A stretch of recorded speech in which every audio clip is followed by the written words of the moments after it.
Estou começando mais um vídeo. Falarei da batalha espiritual e controle territorial, sobre os prisioneiros das trevas se transformando em guerreiros da luz. Falarei da guerra da luz contra as trevas, sobre o domínio das vidas, sobre as cidades com alto grau de malignidade por causa da prostituição, vícios e derramamento de sangue. Irei falar dos talentos espirituais que ainda não se converteram e estão em cidades humildes esquecidas pelos governantes, mas lembradas por Deus. Falarei do perigo das cidades babilônicas, e os seus demônios que caminham dentro delas procurando alguém para tragar. Irei falar entrando dentro dos redutos dos inimigos, e resgatando as almas que estão no ninho de Satanás.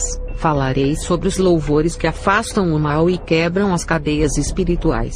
E também vou falar dos falsos louvores. Irei falar das provas que os santos passam dentro das suas congregações por serem liberais. Falarei da graça que ultrapassa as quatro paredes do templo. Irei falar das maldições que vêm sobre as imposições de mãos sobre a cabeça. Falarei das escolhas do bem e do mal através da consciência, e sobre o princípio da legalidade. Começarei falando sobre os territórios dominados por demônios, para esclarecer algumas dúvidas sobre a experiência que eu tive quando eu era bruxa. Um bairro consagrado aos demônios que o controlam. Uma pergunta: a igreja que é de Deus, pode através da oração expulsar todas as legiões e dominar o território? Vou responder pelo tempo que tive no ocultismo, sobre as guerras pelos territórios para o dominar. Essas coisas que falam que a igreja pode expulsar todos os demônios de um lugar e libertar a vila da opressão. É fábula, isso não existe. Muitos escritores querem vender livros falando sobre esse assunto.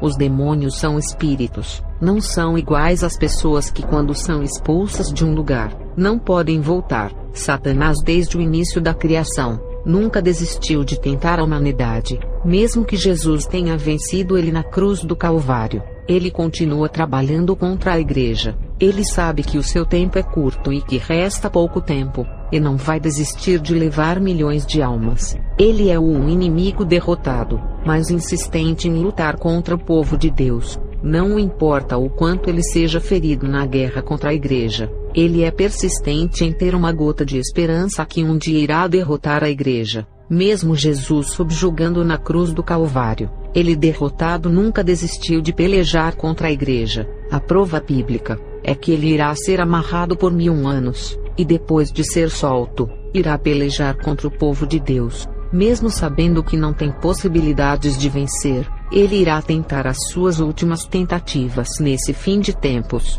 Vocês pensam que a igreja orando irá expulsar uma multidão de demônios de um bairro ou cidade para controlar? Isso é mito. Não há possibilidade nenhuma de uma cidade ficar livre de demônios. O mundo ficará livre dos demônios quando Jesus lançar Satanás e a morte no lago de fogo. Quando o chefe for lançado no lago e ficar preso para sempre, não haverá mais quem domine a terra. Quando um líder cai, junto com ele o seu reino afunda. Assim foi com o rei Nabucodonosor, Hitler, Mussolini e outros.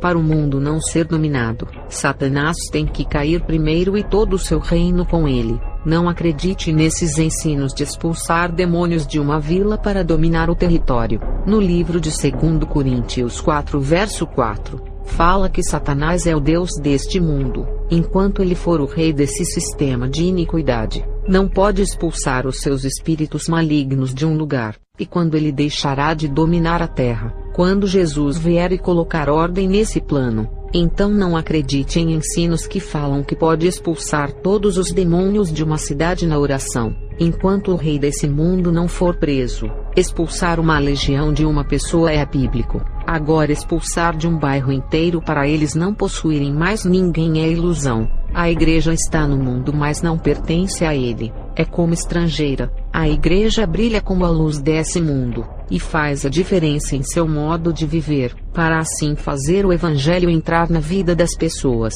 Sendo assim, resgatará os povos desse mundo corrupto, para que as almas ao morrerem, venham a entrar no reino dos céus. A igreja está em guerra espiritual contra Satanás e os seus demônios, mas não para conquistar pedaços de terras como vilas, cidades e países. A guerra é para conquistar as vidas, onde cada alma é preciosa no mundo espiritual. o valor de cada pessoa, é o motivo dessas batalhas espirituais. Tudo isso porque as pessoas têm a imagem e semelhança de Deus. Os demônios já querem as pessoas, por serem essa obra-prima parecida com o Todo-Poderoso e Criador da Terra. Se a igreja orando consegue expulsar todos os demônios que controlam uma cidade, eu pergunto uma coisa: por que há tantas mortes e prostituições nas cidades se foram expulsos? Se a igreja conseguiu controlar, era para entrar a paz, porque feliz é a nação que tem o seu Deus como Senhor. Salmos 33 verso 12. Agora irei falar o que é dominar os territórios dentro do mundo espiritual. A igreja está dentro de um mundo que já é do maligno, mas não sobre o domínio desse príncipe das trevas, porque as leis do pecado que regem esse mundo terreno não podem reger a vida do verdadeiro cristão. Sua Bíblia, as leis desse mundo, é a liberdade de fazer o que quiserem e de quebrar os preceitos bíblicos. Quem está fora das leis desse mundo, mesmo no território do diabo, está livre dos seus domínios. Mas se estiver sendo regido pelas leis desse mundo, os demônios têm legalidade na vida dos que andam em suas leis. A igreja pode controlar os bairros das cidades ganhando o maior número de almas. Quantas almas uma igreja consegue tirar do cativeiro de Satanás? Significa o seu poder de fogo e a força de seu evangelho. A igreja que converte uma cidade está formando o exército de Deus, tirando o povo do cativeiro. De prisioneiros eles se tornam soldados de Deus, que lutam contra os espíritos malignos que um dia os aprisionaram. Quando eu era bruxa, teve uma cidade chamada Ingazeira que fica no estado de Pernambuco, onde algumas bruxas fundaram. Isso foi na década de 90, porque foi revelado que Deus iria levantar homens de Deus da cidade de Ingazeira. Na década de 80, teve uma cidade do Brasil que não me lembro o nome, onde as bruxas conseguiram controlar 80% desse território, e 20% quem controlava era a igreja. Os 20% de domínio dessa igreja aumentou para 70% por causa do número alto de conversão, e o controle das bruxas de 80% caiu para 30%. Eu não sei como está essa cidade nos dias de hoje. A igreja não pode expulsar todos os demônios de uma cidade inteira igual dizem, mas pode dominar o território convertendo as pessoas. Teve muitas cidades que eram violentas, grandes taxas de homicídios e perigosas de se viver. Com o passar dos anos, a taxa de homicídio diminuiu, e a paz reinou em algumas cidades. Isso significa que houve um domínio espiritual da luz sobre as trevas. As atividades diabólicas ficaram mais fracas na cidade, porque a luz assumiu o controle. Isso não significa que os demônios foram embora da cidade, e que o mal foi extinto do lugar. Houve um enfraquecimento diabólico na cidade, mas os demônios ainda estão na cidade. Qual é a prova de que eles ainda continuam na cidade? Quando você ver salões de festas com muitas músicas e danças, enquanto tiverem esses altares de sacrifícios nas cidades, os seus deuses irão receber as suas ofertas, o que abre legalidade para eles trabalharem nessas vidas. Essas festas alimentam as forças desses espíritos. Sabem por que a igreja não pode expulsar todos os demônios de uma cidade inteira? É porque sempre vão ter coisas da cidade que irão atrair os espíritos das trevas. Enquanto tiver pecado para alimentar os demônios, não haverá cidades livres 100%. Se a população inteira de uma cidade for santa, e apenas uma pessoa praticar o pecado, a pessoa praticante do pecado será o instrumento que atrairá os demônios. O seu corpo será condutor de legiões de demônios, porque uma pessoa sozinha que vive no pecado pode trazer uma legião desses espíritos das trevas e influenciarem os santos ao erro, e ainda tirar a paz de uma cidade inteira que é tranquila. Para uma cidade inteira ser livre de todos os demônios, a população inteira teria que se converter, e tem que ser aquela conversão genuína, que é diferente de ser apenas membros de igrejas sem compromisso com Deus. Isso nunca irá existir, de uma cidade inteira ser livre dos demônios, porque toda a população tem que se libertar desses espíritos das trevas. Não acredite que um povo orando por uma cidade irão colocar todos os demônios para fugirem, e libertarem uma população que sempre abre a legalidade para esses espíritos. Um povo de coração duro que não deixa o pecado, não quer se converter, preferindo se dedicar aos prazeres da cidade babilônica onde vivem. Como uma igreja consegue controlar um território, onde o povo abre legalidade e não se ajudam para esse domínio acontecer? Como conseguir fazer um povo se humilhar e se arrepender dos seus pecados, igual Jonas fez na cidade de Nínive? Dominar territórios e converter um povo tirando da escravidão de Satanás. Leiam o livro de Gênesis 18, verso 23 até 33. Perceba que Sodoma e Gomorra eram duas cidades corrompidas pelo pecado, territórios controlados pelos demônios da sodomia, prostituição, homossexualismo e de todas as formas de vícios. Deus pediu apenas 10 justos para poupar a população imunda dessas cidades, por causa de alguns que são justos. Uma população corrompida pode escapar das piores desgraças da terra. Isso é a prova de que Deus pode controlar um território inteiro por causa de alguns justos. A oração para expulsar todos os demônios de uma cidade não é controle de território, mas a conversão da população é o controle do território. É claro que a oração enfraquece as atividades demoníacas. Uma cidade pode diminuir a criminalidade por causa das orações. Muitas vidas são prolongadas, covas da morte são fechadas, livramentos de acidentes e novas oportunidades para viver são oferecidas. As pessoas ganham novas chances em uma cidade corrupta por causa das orações dos fiéis. Todas as imoralidades de uma cidade podem ser detidas através das orações, e os seus demônios neutralizados. Mas o que vai derrotar os demônios dessa cidade é tirar o maior número de almas das mãos desses espíritos das trevas, tirando eles das atividades diabólicas que participam, e assim fazer os escravos se transformarem em homens valentes de Deus, e recrutar para o exército do Reino da Luz para combaterem esses demônios, e também ajudarem a tirar mais almas dos cativeiros. João 8 verso 36. Se pois o Filho vos libertar, verdadeiramente sereis livres. A batalha espiritual sempre vai existir, até o dia que o príncipe desse mundo for lançado no lago de fogo. A força da luz luta contra a força das trevas. A igreja e os demônios estão por todas as cidades. A igreja pode assumir o controle espiritual de um lugar, mas os demônios não sairão da cidade, mesmo sendo subjugados pela luz. Eles mesmos enfraquecidos não desistem, e ficam ao redor rugindo como leões, à procura de capturarem as presas mais fracas, e esperando o povo de Deus vacilar os seus pés para invadirem as fortalezas, e tomarem os territórios que o povo de Deus conquistou. Leiam 1 Pedro 5 verso 8, que fala para sermos vigilantes, sensatos e sóbrios. Os inimigos espirituais não desistem nunca, mesmo sabendo que a igreja está triunfando, diferente dos crentes que desistem muito fácil de querer vencer no mundo espiritual, por causa das perseguições ministeriais, e dos levantes da igreja que fica na oposição ao seu trabalho e às críticas. A cidade de Tijuana do México é a maior do mundo em homicídios. Quando fui visitar essa cidade em 2017,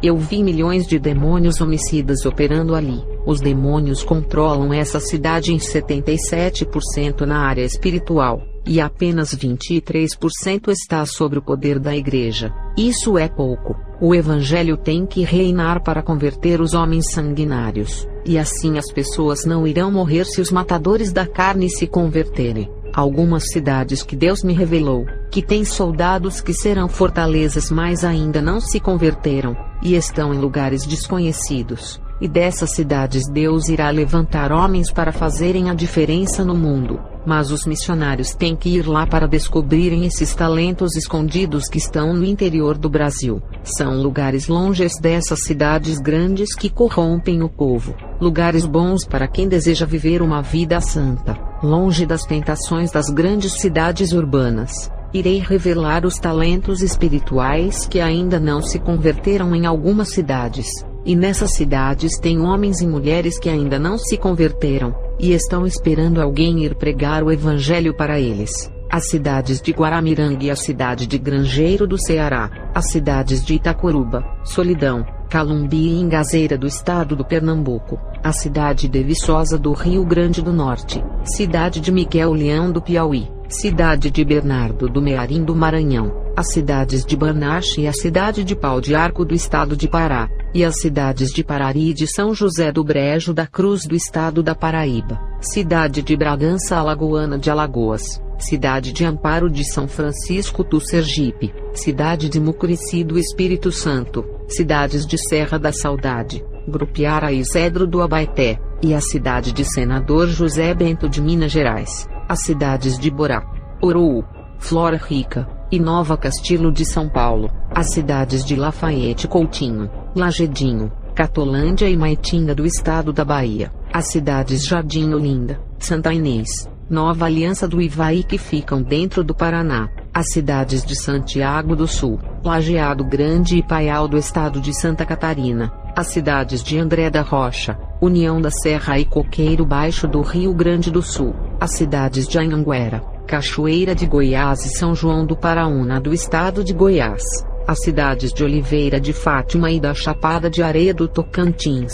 Dessas cidades, Jesus tem frutos para colher, lugares que nem os mapas têm o prazer de divulgar essas cidades por não terem importância para o Brasil, um povo esquecido pelas autoridades políticas, mas lembrados por Deus. Cidades abandonadas por não serem grandes centros babilônicos. Vou falar sobre as grandes cidades que oferecem todos os confortos do mundo, mas ofereceram perigos espirituais por causa das grandes ofertas dos prazeres que oferecem às pessoas.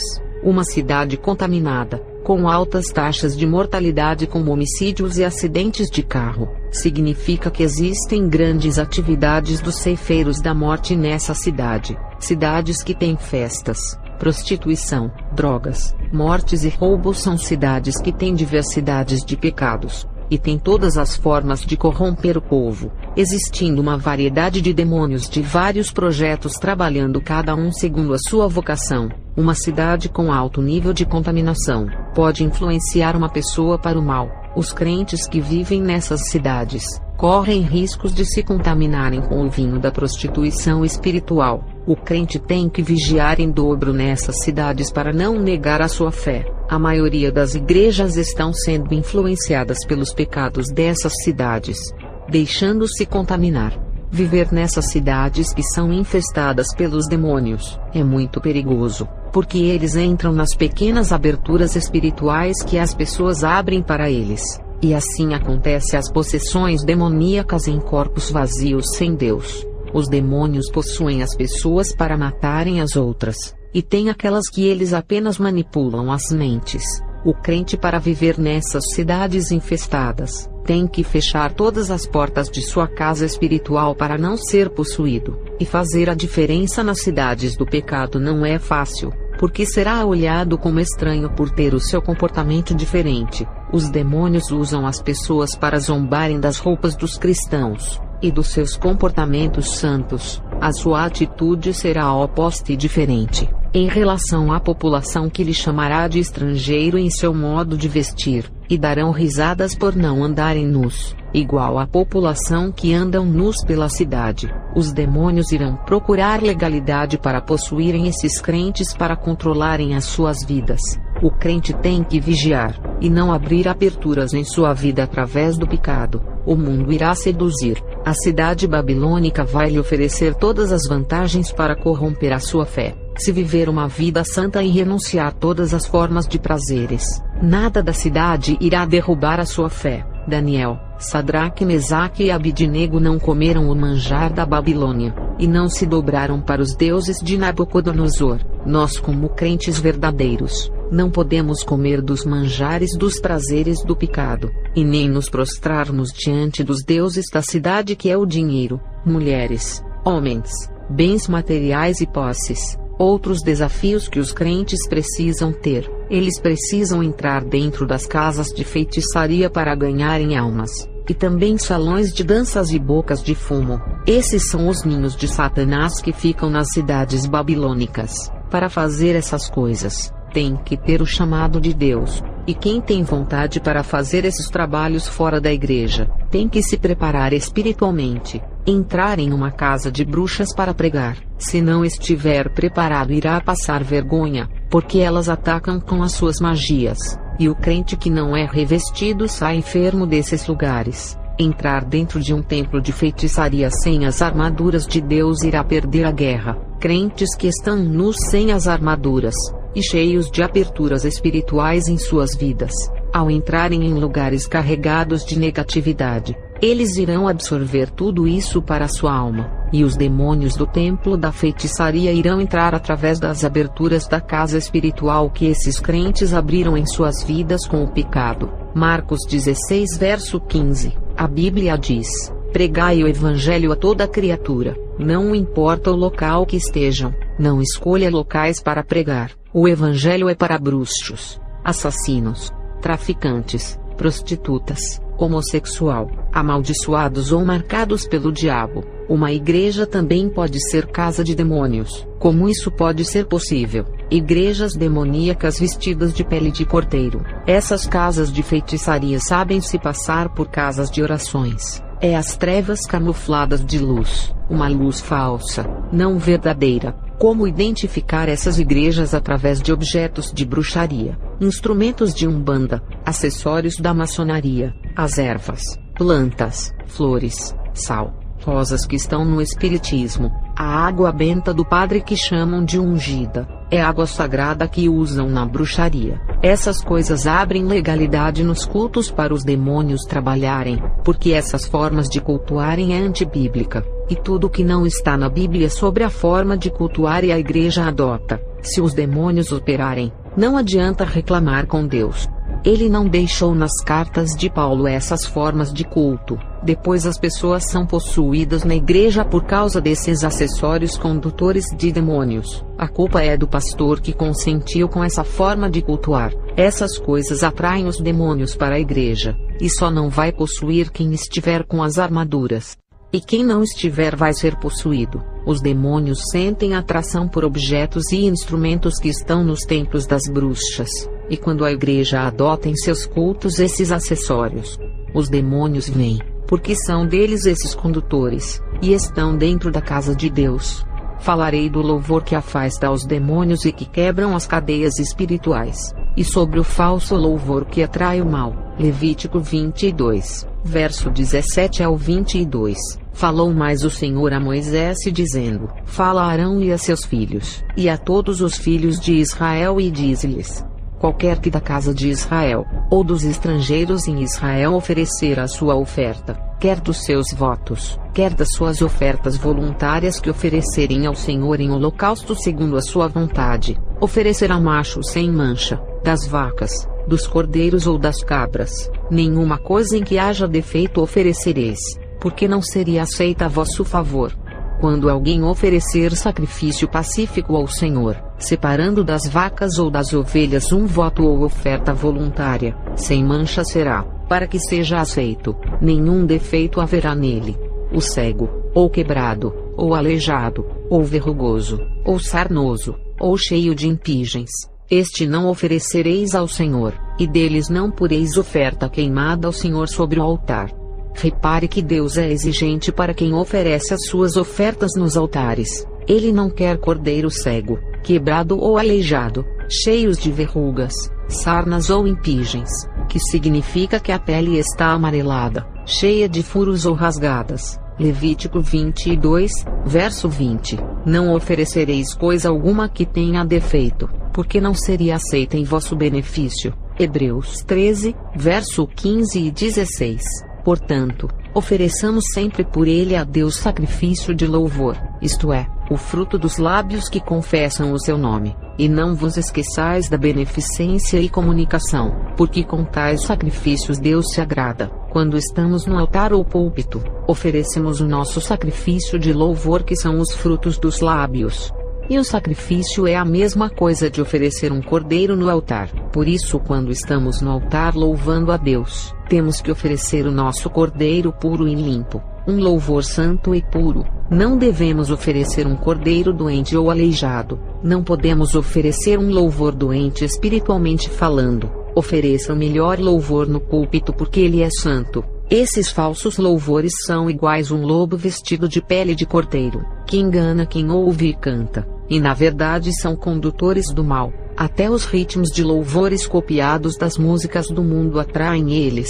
As letras da música gospel cheias de incentivo ao sucesso, prosperidade, sonhos, menção material, reconhecimento, conquista, fama, fazem os que humilharam você a ver a sua vitória. Isso é uma forma de provocação. Louvores da atualidade que não falam da salvação, do céu, da eternidade e nem exaltam mais a Deus, e sim os bens da terra. Louvores recheados do evangelho da prosperidade, e as suas letras são tão profanas, que mesmo na boca de um santo que é reto não tem poder para quebrar as cadeias. Louvores também são instrumentos de batalha espiritual. No livro de 1 Samuel 16 verso 14 ao 23.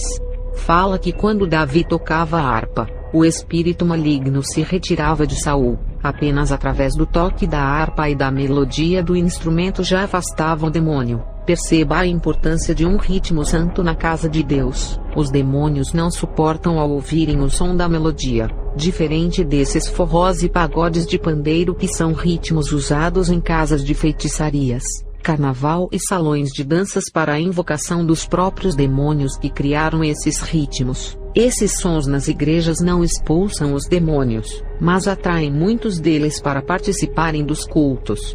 Isso é legalidade em chamar os lobos para devorarem as ovelhas. No livro de Atos 16 verso 25 e 26, Paulo e Silas estavam presos na prisão acorrentados. A oração e o louvor deles abriram as prisões, soltaram as correntes que os prendiam e abalaram os alicerces da prisão. O louvor foi usado com a oração para sacudir aquele lugar. E se as letras desse louvor que Paulo e Silas louvaram fossem profanas, e ofendesse a glória de Deus, será que teria o mesmo resultado? Falarei de vários falsos evangelhos que destruíram a igreja hoje. Por isso que ninguém vive mais a sã doutrina, porque trocaram o evangelho verdadeiro por um evangelho pirata. A igreja tem que se alimentar do maná do céu, que é o pão da vida, a sã doutrina. A maioria das igrejas estão se alimentando de pratos de lentilhas, que é o falso evangelho. Trocaram a verdade por uma xeroquice, uma cópia frágil que não edifica ninguém. Trocaram as suas primogenituras por um prato de lentilha, e até hoje as igrejas se alimentam dessas migalhas.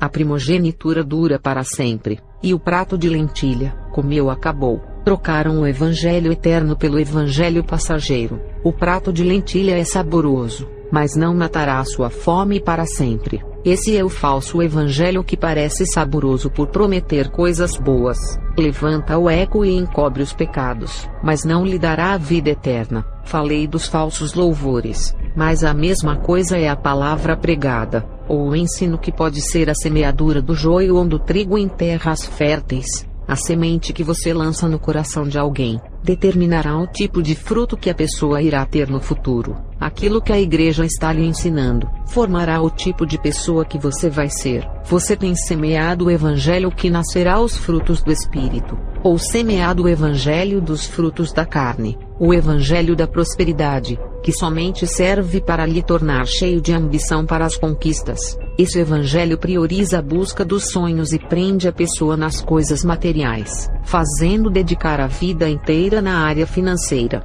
ajuntando os ouros monetários que não irá carregar, e esquecendo de ajuntar o verdadeiro tesouro. Tem igrejas que podem corromper muito mais uma pessoa que já está corrompida, porque podem alimentar os desejos da carne de uma pessoa muito mais. Uma pessoa que já está corrompida e tem ambição e avareza, ao ouvir esse evangelho que alimenta os desejos da sua carne, e faz crescer a sua ambição ainda mais por dinheiro. São vários tipos de evangelhos criados que não servem para salvar, mas atraem multidões para os templos. Criaram os evangelhos para os namorados de como conquistar um ao outro. Criaram evangelho para casais, criando métodos sexuais para assegurarem o casamento, e como apimentar as relações sexuais com produtos eróticos, o chamado vale tudo para não divorciar. Eles começam a incentivar métodos sexuais para assegurarem casamentos, incentivando todas as práticas de orgia que vai contra a Bíblia. Toda a sodomia que a Bíblia condena são aprovadas em suas palestras. Quando a pessoa desiste da Bíblia como a solução dos seus problemas, e procura métodos humanos para resolver a sua vida, entra no caminho da perdição. porque deixou de seguir o conselho da Bíblia, que foi inspirado pelo Criador do céu e da terra, para seguir os conselhos de livros humanos e palestras. Os homens são falhos, limitados no saber. Se está encontrando dificuldades na Bíblia para achar uma resposta, imagine em livros psicológicos cheios de falhas no saber. Criaram o evangelho das estratégias humanas para cuidarem de filhos e da família. Criaram o evangelho da porfia, que fala mais mal das pessoas de outras igrejas, e falam mal das placas denominacionais. Jesus não está preocupado com quem pecou, ou o tipo de pecado que está dentro daquela igreja. Essas críticas não salvam ninguém. Jesus está preocupado com a pregação da santidade que ninguém tem coragem de pregar. É fácil ver as pessoas de outras igrejas se afundando na lama movediça do pecado. Agora, tirar eles dessa lama ninguém quer. Dar a receita de como sair dessa prisão ninguém dá, porque são partidaristas religiosos e preconceituosos. Criaram a doutrina dos atos proféticos, que saem profetizando milagres e bênçãos materiais na vida de todas as pessoas.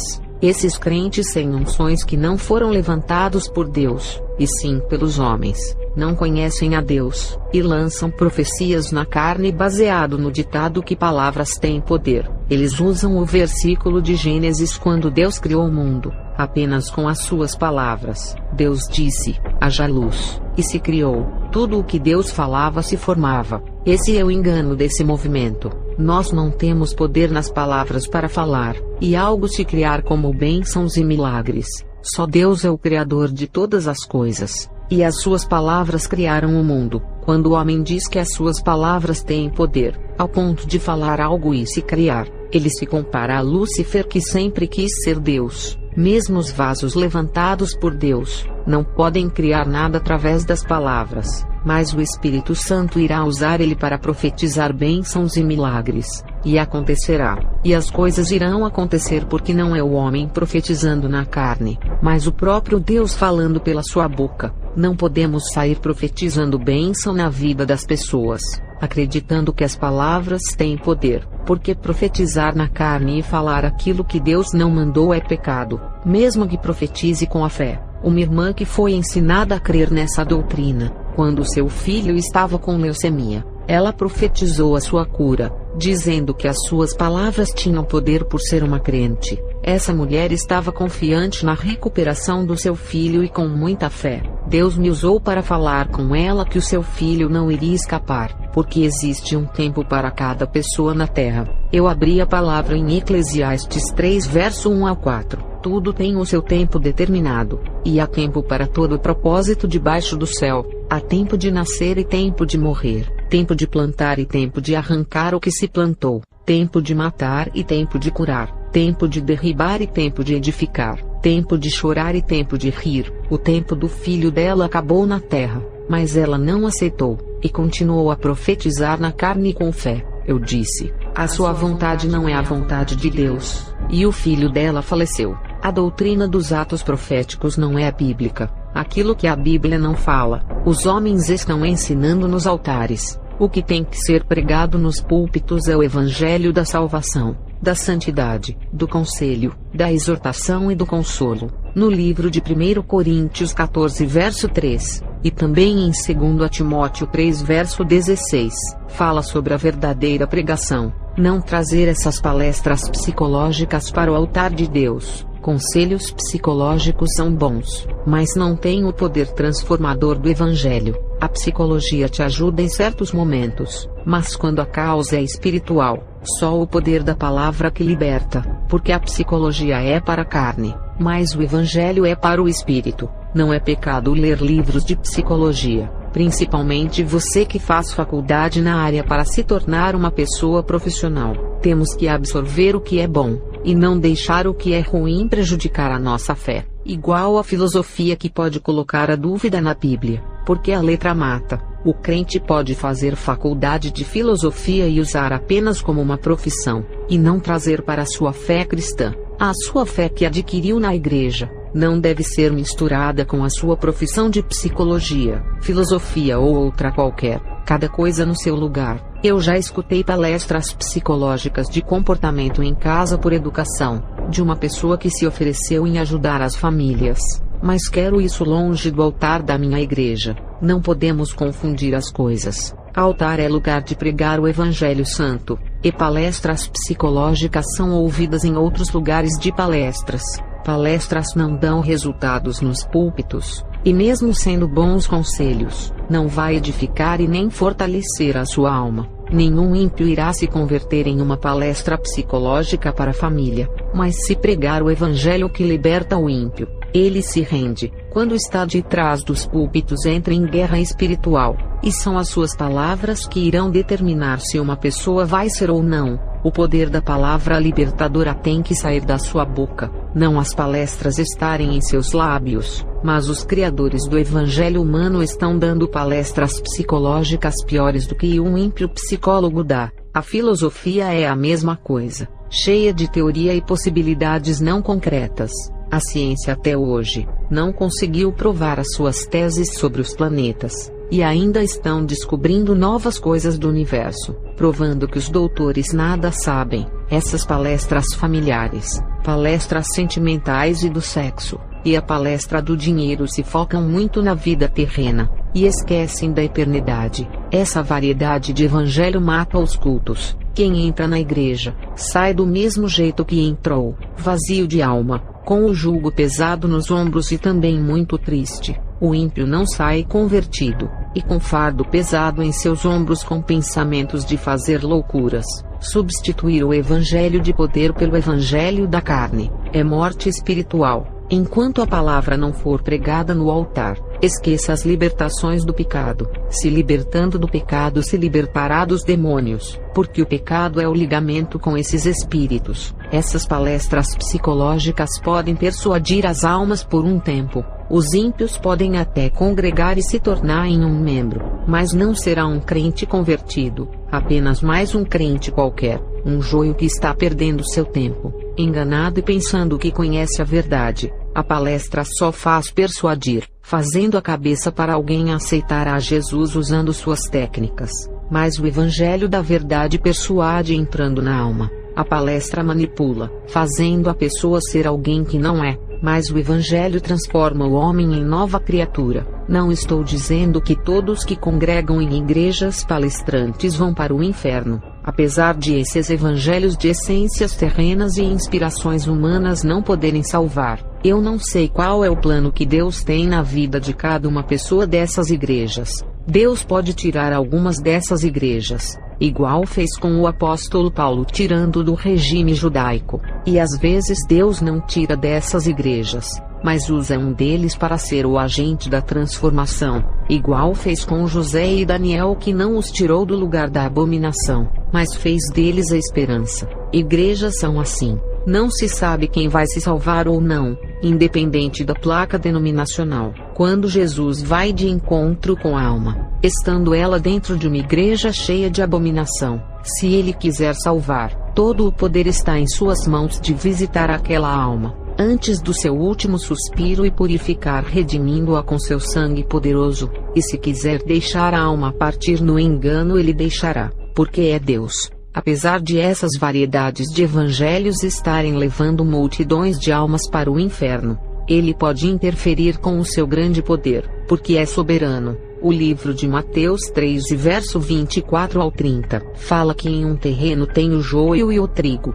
os salvos e os perdidos. Não estou incentivando a congregarem em igrejas que negam a essência do evangelho, que não vai lhe acrescentar em nada, e a sua fé não irá amadurecer. Falarei das provas que um santo passa em igrejas modernas.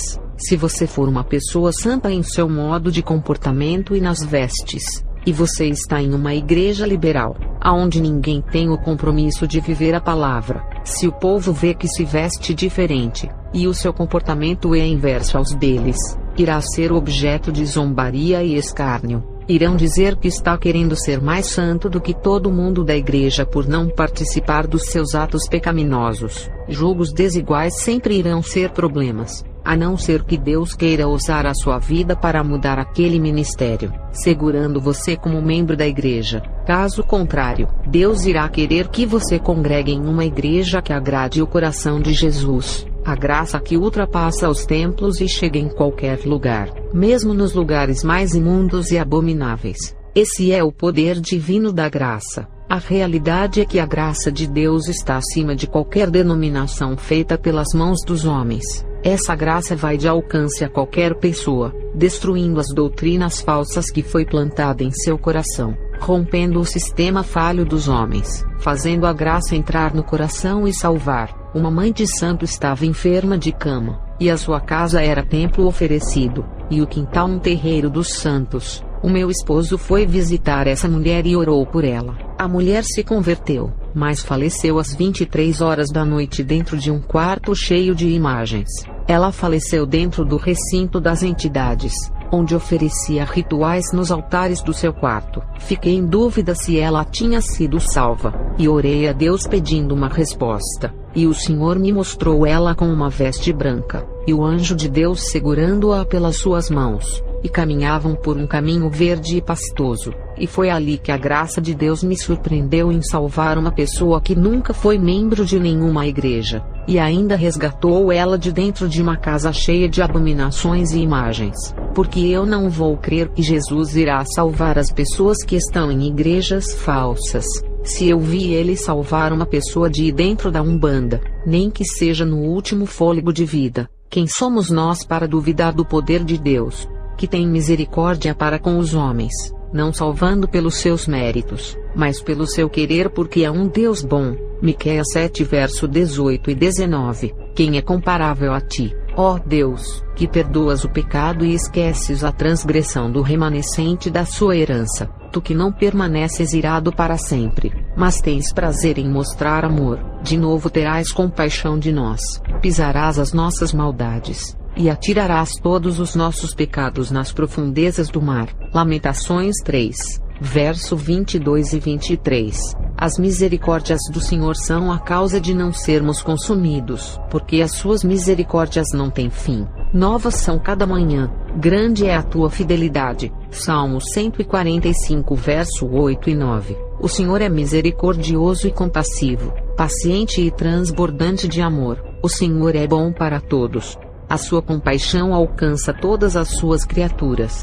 Salmos 89 verso 14. Justiça e juízo são a base do teu trono. Misericórdia e verdade irão adiante do teu rosto. Salmo 86 verso 15. Porém tu, Senhor, és um Deus cheio de compaixão e piedoso, sofredor, e grande em benignidade e em verdade. A mãe de santo foi redimida nos seus últimos momentos, e as suas vestes brancas significa que ela foi justificada pelo sangue que limpa, lava e purifica, que ofereceu a graça que é um favor imerecido, que garantiu o seu acesso ao reino dos céus. Vou falar sobre a maldição da imposição de mãos. As bruxas, quando se disfarçavam de crentes e pregavam nas igrejas, algumas delas oravam na cabeça das pessoas com a imposição de mãos. E como uma vidente, eu percebia que os corpos de alguns cristãos estavam descobertos espiritualmente, e a nossa maldição entrava dentro deles. Teve alguns que a maldição das nossas orações não entrava,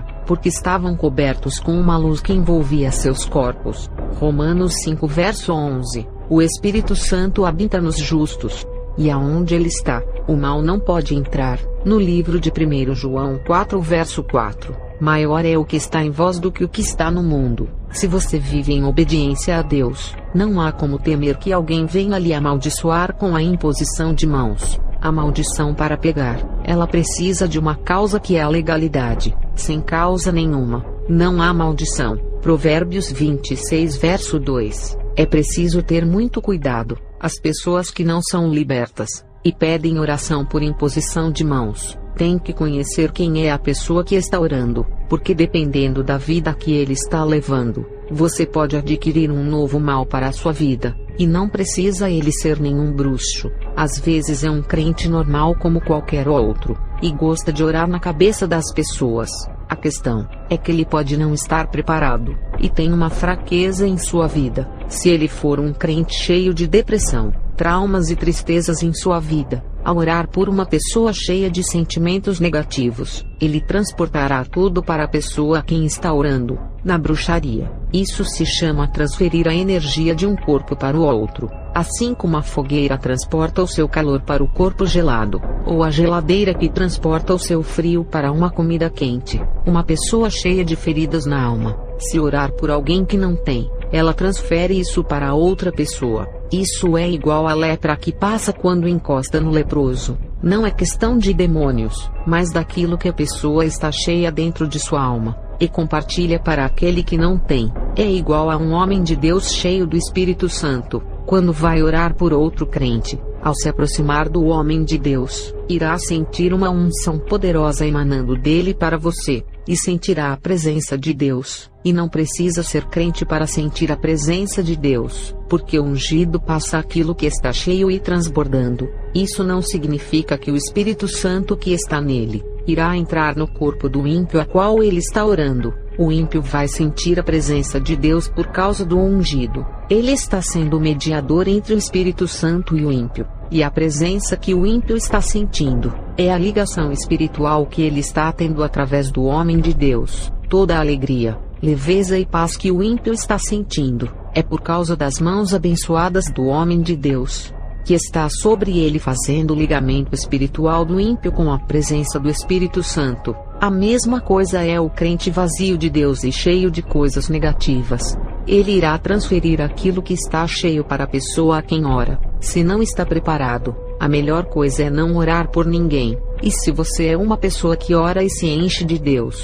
e alguém vazio coloca a mão em sua cabeça para orar, fique despreocupado, porque as trevas que está nessa pessoa não pode subjugar a luz que está em você. Mas se você se encontra nessa posição de se encher da presença de Deus, não precisa que alguém ore por você. Quem precisa de oração por imposição de mãos são os necessitados. Quando eu era nova convertida, pegava aquela fila de oração, e depois comecei a buscar a Deus. E tudo o que eu necessitava estava sendo suprido. Quando eu pedia oração no altar, queria paz, leveza, e ser abençoada. Mas quando comecei a orar em casa, tudo isso veio para minha vida. Receber uma oração de um homem de Deus era bom, me sentia bem. Mas quando aprendi a orar sozinha, eu comecei a receber muito mais. Aprendi a depender de Deus. Quando comecei a orar sozinha, foi a última vez que pedi oração por imposição de mãos, para ver se sentia a presença de Deus como sentia orando na minha casa.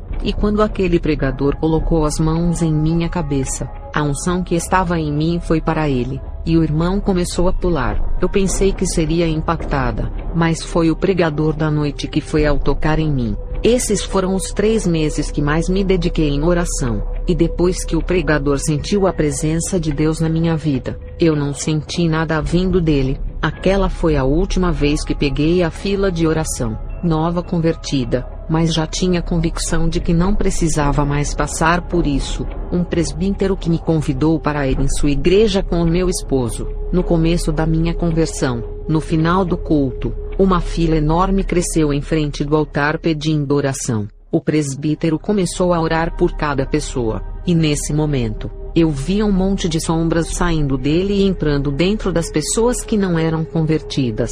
E o Senhor me disse que aquelas sombras eram espíritos do alcoolismo, e todas as pessoas que tentavam congregar com ele, não permaneciam e retornavam ao mundo, mas como alcoólatras. Quem bebia pouco e se tornava membro desse presbítero, e quando se desviava, voltava a beber muito mais. E quando tive essa visão dele compartilhando os espíritos do alcoolismo para as pessoas através da imposição de mãos, essa revelação se confirmou quando a sua esposa me chamou para fazer uma oração em sua casa. O presbítero estava trabalhando, e quando eu entrei no quarto do casal, debaixo da cama deles tinha uma garrafa de cachaça seca, e um monte de latinhas de cerveja na estante. A mulher dele sem graça disse que ele não era alcoólatra, e bebia de vez em quando. Eu disse a ela, um pouquinho de fermento leveda toda a massa, e que em apenas um pouco de cachaça já é o suficiente para abrir legalidade aos demônios.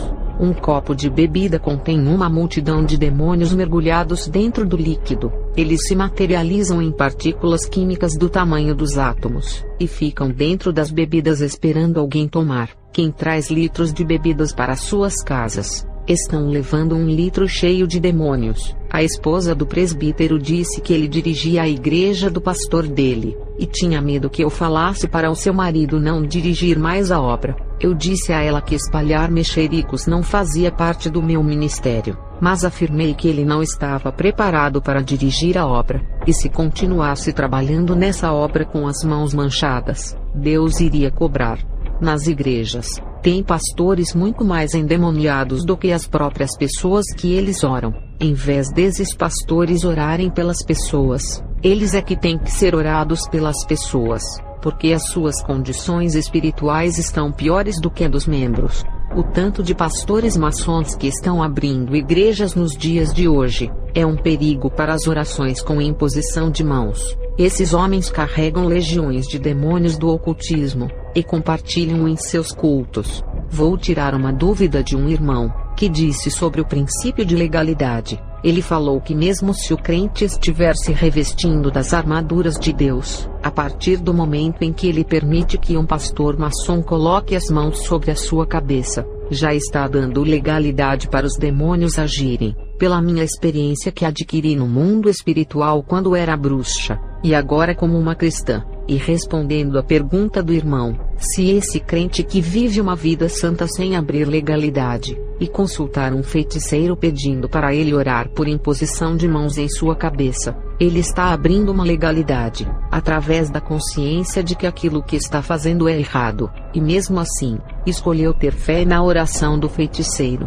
confiando nele como autoridade espiritual que está impondo as mãos sobre a sua cabeça. O crente que deixa isso acontecer está consciente, e por isso abre legalidade, diferente de um pastor maçom que está orando pelas pessoas, e ninguém sabe que é um ocultista. As pessoas não estão revestidas das armaduras, e mesmo sem terem consciência de que ele é um ocultista, irão receber a maldição. No caso, se o servo de Deus que não tem o conhecimento sobre a vida daquele pastor, e o pastor ocultista tentar passar o mal para o servo de Deus através da imposição de mãos, não dará certo, porque o servo de Deus é inocente e não sabe que o pastor é ocultista, e também está revestido das armaduras, a não ser que Deus revele que o pastor é ocultista, e o servo de Deus mesmo sabendo que o pastor é das trevas, e insiste em aceitar que ele coloque as mãos sobre a sua cabeça. Nesse caso ele consentiu que as trevas venham para sua vida, e aquela cobertura espiritual que o revestiu da cabeça aos pés começam a sair do seu corpo, porque entende que o servo de Deus está abrindo mão das armaduras de Deus em troca da oração das trevas. O mundo espiritual entende dessa forma, através das escolhas conscientes. É claro que se um servo de Deus não sabe que o pastor que está orando por ele é maçom, ele está livre do princípio da legalidade, pela falta de conhecimento sobre a vida desse pastor, e o mal do pastor maçom não pode ir para a vida dele por ser inocente. É claro que isso é válido para quem está revestido das armaduras de Deus, que pode abrir aberturas espirituais, sim ou não, dependendo das escolhas. Pessoas que não estão vestidas das armaduras de Deus, sempre o mal irá entrar. Elas não precisam abrir legalidades em suas casas espirituais, porque os seus corpos estão abertos. Se você deixar a porta de sua casa aberta e for dormir, o ladrão irá entrar sem pedir licença. Mas se você fechar todas as portas, o malfeitor não irá entrar, a não ser que você abra a porta e convide o ladrão para entrar. Isso é legalidade. Um servo de Deus só perde para o diabo quando abre a porta da legalidade. Uma pessoa ímpia não precisa abrir a porta da legalidade, porque a sua vida em que vive já abriu todas as portas do pecado que dá legalidade. Uma pessoa ímpia já é do diabo, porque abriu todas as portas e janelas de sua vida para os espíritos. A vida de pecado que a pessoa vive, cheia de devassidão e adultério, não precisa abrir legalidade, porque a sua vida é um poço de legalidade, e já vive uma vida debaixo das leis do pecado. Já os crentes separados para perderem a batalha, precisam abrir as portas da legalidade para os espíritos trabalharem. Irei revelar sobre as escolhas através da consciência. A serpente do Éden não podia se andar com Adão, a não ser pela legalidade. e a partir do momento que o casal comeu do fruto, eles deram legalidade. Como funciona a legalidade? Primeiro Deus faz a pessoa conhecer sobre o que é o bem e o que é o mal, e ali a pessoa poderá escolher o que vai seguir. Primeiro Deus fez Adão e Eva conhecer sobre as duas árvores, e ainda explicou: se dessa árvore comer, acontecerá tudo isso, e naquele momento a escolha estava em suas mãos. E quando comeram do fruto eles já sabiam das consequências, porque o próprio Deus o fez conhecer. O casal do Éden cometeu o pecado consciente, sabendo do mal que iria vir, e depois que eles comeram do fruto do conhecimento do bem e do mal, se desenvolveu a consciência daquilo que é bom e daquilo que é mal, e Adão passou essa herança genética para toda a humanidade. Quando Abel e Caim nasceram, com eles se desenvolveu a consciência do bem e do mal, através da herança de Adão que ele adquiriu quando comeu do fruto. Com o conhecimento do bem e do mal dentro da consciência humana, a pessoa já podia escolher de como deveria caminhar. Caim decidiu seguir a parte do mal da sua consciência, e Abel decidiu seguir a parte boa de sua consciência, que agora já fazia parte da natureza humana, a consciência que conhecia o bem e o mal. A pessoa irá escolher qual lado andar. O homem poderia ser justo, seguindo a parte boa de sua consciência, e Noé foi um homem que preferiu praticar o que era bom através da consciência. A Bíblia não existia nesse tempo para orientar Noé. Ele teve que escolher fazer o que era justo através da consciência. O conhecimento do bem e do mal que estava naquele fruto abriu essa possibilidade de escolha para o homem. Enquanto Noé escolheu a ser justo, os povos do seu tempo escolheram as veredas tortas que o conhecimento do fruto os concedeu. Quando chegou no tempo de Abraão, ele, sem as leis judaicas que não existia na época, ainda conseguiu ser justo. Como Abraão conseguiu ser justo sem nenhuma escritura que o ensinasse a ser fiel? Foi através da sua consciência que sabia do conhecimento do bem e do mal herdada daquele fruto. Os homens antes da lei mosaica sempre tiveram escolhas de serem justos ou não a partir do conhecimento do bem e do mal. As escolhas de serem bons ou não estavam em suas consciências, e nunca dependeram das leis mosaicas e nem do Evangelho. Quando Deus disse que se em Sodoma e Gomorra tivesse 10 justos, ele não destruiria as duas cidades. Como poderia ter pessoas justas se não existia a lei judaica e nem as cartas dos apóstolos? Essa é a pergunta. Se uma pessoa pode ser justa sem nenhum escrito de orientação divina, mas isso é possível através do conhecimento desse fruto do jardim do Éden, que abriu os dois caminhos diante dos olhos dos homens, para ele poder escolher o seu caminho reto. Antes da lei mosaica, muitos homens preferiram seguir o caminho reto, e foram salvos não pela lei judaica que não existia e nem pelo Evangelho, mas foram guiados pelas suas consciências daquilo que era certo ou errado. Enoque, José, Isaque, Noé e Abraão seguiram uma vida justa sem precisar de leis e das cartas dos apóstolos. Tudo foi através da consciência que desenvolveu o conhecimento do bem e do mal. Milhões de almas nos dias de hoje estão indo para o inferno, porque seguem o caminho errado da sua consciência. Mesmo que a pessoa não conheça a verdade e nunca tenha lido a Bíblia, isso não lhe faz inocente de não merecer o tormento do inferno, porque herdou o conhecimento do bem e do mal através do fruto. Qualquer pessoa sabe, mesmo sem nunca ter lido a Bíblia, que matar, se prostituir, cobiçar a mulher do próximo é errado. Isso não foi o conhecimento bíblico que trouxe, mas está na consciência da humanidade. Uma pessoa que nunca pisou os pés na igreja, sabe que as bebidas alcoólicas e as drogas trazem problemas sem precisar ler a Bíblia. Foi o conhecimento do bem e do mal do fruto do Éden que abriu a legalidade no mundo espiritual. Tem pessoas que não são crentes, e não fazem coisas erradas porque têm o conhecimento do que é bom e do que é mal que herdaram de Adão e Eva. Alguém já fez alguma coisa de errado que não poderia ter feito, que deixou a sua consciência pesada. Isso é independente de ser crente ou não, sendo bruxo ou não. Religião não impede que a consciência venha lhe orientar. Uma criança, quando começa a desenvolver a consciência e adquire o conhecimento do bem e do mal, ela já será julgada pelas suas escolhas.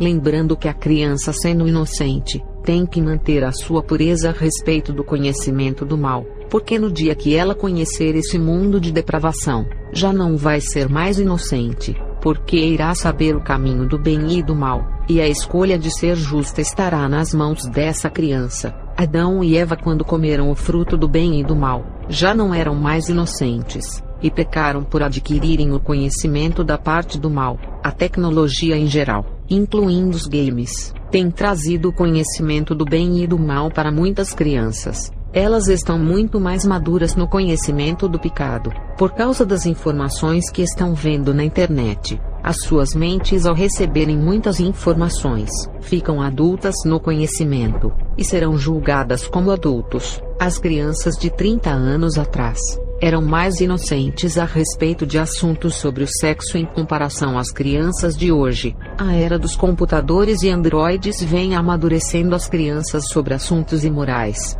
mortes, drogas e feitiçarias que estão nos sites, YouTube, canais de TV por assinatura, redes sociais e os games, dentro do conhecimento do bem e do mal, que desde o começo do mundo passou a existir, até antes da lei mosaica e o evangelho da graça. O princípio da legalidade espiritual para os demônios trabalharem está no conhecer do bem e do mal. Ninguém peca sem saber que aquilo é errado. Se fosse assim, Deus teria deixado Adão e Eva comerem do fruto sem avisá-los do perigo. Quem abre legalidade aos demônios, faz isso conhecendo as consequências que irão vir.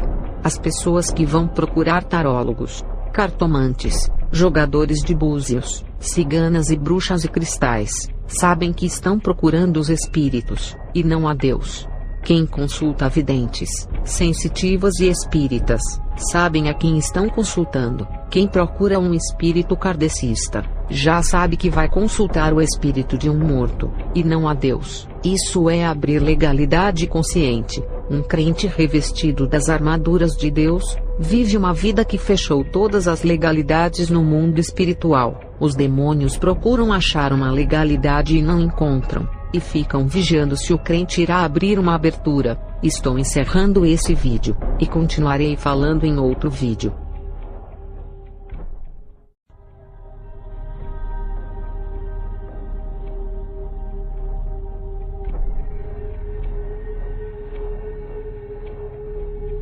Falarei sobre o fogo no mundo espiritual. O fogo espiritual é invisível. Falarei do fogo espiritual da parte de Deus. Mateus 3:11. Eu os batizo com água para arrependimento, mas depois de mim vem alguém mais poderoso do que eu.